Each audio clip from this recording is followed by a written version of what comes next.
बिल्कुल, कांग्रेस पार्टी जिस प्रकार से इस देश के मुसलमानों के लिए और तुष्टीकरण करने के लिए ही जानी जाती है, प्रधानमंत्री नरेंद्र मोदी जी ने सही टिप्पणी किया है कांग्रेस पार्टी और उसके नेताओं पर। इसलिए ये कोई नई बात कांग्रेस पार्टी के लिए नहीं। कांग्रेस पार्टी आज़ादी के बाद से आज तक तुष्टीकरण की राजनीति के लिए इतिहास में इनका सोने के अक्षर से भी बढ़िया कोई अक्षर होगा, उसमें इनका नाम लिखा जाएगा। भाजपा द्वारा आरक्षण खत्म करने पर अमित शाह के छेड़छाड़ किए गए वीडियो को हरी झंडी दिखाने के बाद एफआईआर दर्ज की गई है। भाजपा का ये कहना है कि जो वीडियो दिखाया गया है उसमें छेड़छाड़ की गई है, फर्जीवाड़ा किया गया है। बिल्कुल, जिस प्रकार से भारतीय जनता पार्टी की केंद्र सरकार ने आरक्षण को विस्तार देने का काम किया है, चाहे वो नीट का आरक्षण हो, चाहे अन्य प्रकार के आरक्षण हो, उन आरक्षणों को सही तरीके से भारतीय जनता पार्टी के नरेंद्र मोदी सरकार ने लागू किया है। और आदरणीय गृह मंत्री जी के वीडियो के साथ जिस प्रकार से छेड़छाड़ किया गया है, यह अनुचित है। और जैसा कि एफआईआर दर्ज किया गया है, इस कांड में शामिल तमाम वैसे लोगों को शिनाख्त किया जाना चाहिए और उनको इस प्रकार से देश में भ्रम फैलाने के लिए जिसके इशारे पर इस तरह के कार्रवाई की जा रही है, उनके ऊपर भी कार्रवाई सुनिश्चित भारत सरकार को करना चाहिए, राज्य सरकार को करना चाहिए, ताकि भविष्य में इस प्रकार का वीडियो छेड़छाड़ का कोई काम न हो सके। राहुल गांधी ने आरएसएस पे हमला बोला है और कहा है कि कोटा खत्म करने की बात करने वाले अब कह रहे आरक्षण खत्म नहीं होगा। भाई, इस देश में आरक्षण को लंबी अवधि तक कांग्रेस पार्टी ने रोक करके रखा। काका कालेलकर आयोग को नेहरू जी ने गठित किया था, लेकिन काका कालेलकर की आयोग को ठंडे बस्ते में डाल दिया गया। फिर उसके बाद बीपी मंडल आयोग के रिपोर्ट को ठंडे बस्ते में डाल दिया गया। जब समाजवादियों ने दबाव डाला, समाजवादियों ने जब इस पर कानून बनाया, तो देश में बीपी सिंह जी की सरकार बनी। उस सरकार के समय देश में पिछड़े वर्गों को पहली बार आरक्षण मिला। कौन नहीं जानता है कि कांग्रेस पार्टी आरक्षण विरोधी है? कैसे इस देश के ओबीसी समाज के लोगों को आरक्षण से वंचित रखने का, लंबी अवधि तक वंचित रखने का काम किया गया, पूरा देश जानता है कांग्रेस पार्टी के इस कुकृत्य के बारे में। गृह मंत्री अमित शाह ने कहा कि लोकसभा चुनाव में हम उन ताकतों के साथ लड़ रहे हैं जो राम भक्तों पर गोली चलाने का आदेश दिया। बिल्कुल, देखिए, हर धर्म के लोगों को अपने धार्मिक स्थल पर जाने का, पूजा अर्चना करने का, इबादत करने का अधिकार है, लेकिन गोली चलाने का अधिकार किसी सरकार को नहीं है।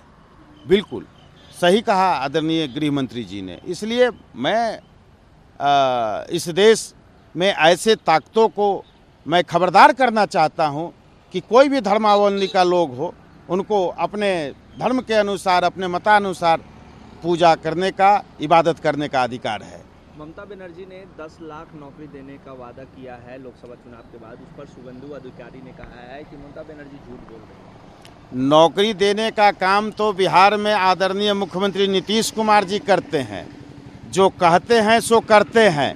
पिछले 12-14 वर्षों से आदरणीय ममता बनर्जी बंगाल की मुख्यमंत्री हैं। कोई भर्ती बड़े पैमाने पर किया गया हो बंगाल सरकार के द्वारा, उनको बताना चाहिए। बिल्कुल शुभेंदु अधिकारी साहब ने सही कहा है। जुमलों और झूठों की जो सरकार होती है ऐसे ही घोषणा करती है जैसे ममता बनर्जी ने किया है। कभी उनका रिकॉर्ड नहीं रहा है लाखों नौजवानों को नौकरी देने के बारे में। ममता बनर्जी ने रविवार को कांग्रेस और सीपीएम पर राज्य में भाजपा की मदद करने का आरोप लगाया। अब ये भी कोई महागठबंधन या इंडिया गठबंधन के बीच बताने का मामला है। अब वायनाड में देखिए, राहुल गांधी जी और सीपीआई के डी राजा की पत्नी, ये दोनों आमने सामने हैं। पंजाब में कांग्रेस पार्टी और आप पार्टी आमने सामने है। बंगाल में सीपीआई, सीपीएम और ममता बनर्जी की पार्टी आमने सामने है। तो किस बात का गठबंधन है? ये लोग देखिए, ये भ्रष्टाचारियों का गठबंधन है, ये तुष्टीकरण करने वाले लोगों का गठबंधन है। देश से इनको कोई लेना देना नहीं है, इनको अपने कुर्सी बचाए रखना है और अपने परिवार के लोगों को राजनीतिक रूप से सेट करना है। इसी के लिए गठबंधन निर्मित किया गया है और इस गठबंधन में कहीं कोई एका नहीं है और देश का भविष्य सुरक्षित नहीं है इंडिया गठबंधन महागठबंधन में। एक भी चुनावी सभा को संबोधित लालू प्रसाद ने नहीं किया, लेकिन लगातार वो छपरा में कैंप कर रहे हैं और आज रोहिणी आचार्य नॉमिनेशन करेंगे, जिसमें तमाम लालू परिवार के लोग मौजूद रहेंगे। तेजस्वी यादव जनसभा को भी संबोधित करेंगे। देखिए ना, पूर्णिया में बीमा भारती जी जो महिला हैं और अति पिछड़ा वर्ग की बेटी है, सभा में तेजस्वी जी बहन बीमा भारती कह करके संबोधित करते थे, लेकिन लालू जी एक दिन अति पिछड़ा की बेटी बीमा भारती के लिए प्रचार में नहीं गए। वो भी तो उनके बेटी समान है, सिर्फ अपनी बेटी बेटी है। इसलिए रोहिणी आचार्य के यहाँ आप जा रहे हैं आज नामांकन सभा में, कल आप पाटलिपुत्र के नामांकन सभा में आप जाएंगे, श्रीमती राबड़ी देवी और श्री लालू प्रसाद जी, तो क्यों नहीं हम लोग यह कहेंगे कि आपने राजनीतिक हत्या करने का काम किया बीमा भारती का। एक अति पिछड़ा की बेटी थी इसलिए क्या? तो अति पिछड़ा का राजनीतिक हत्या कर आप क्या साबित करना चाहते हैं लालू प्रसाद जी? हम लोग यह आपसे जानना चाहते हैं, क्या वह बिहार की बेटी अति पिछड़ा की बेटी बीमा भारती नहीं है क्या?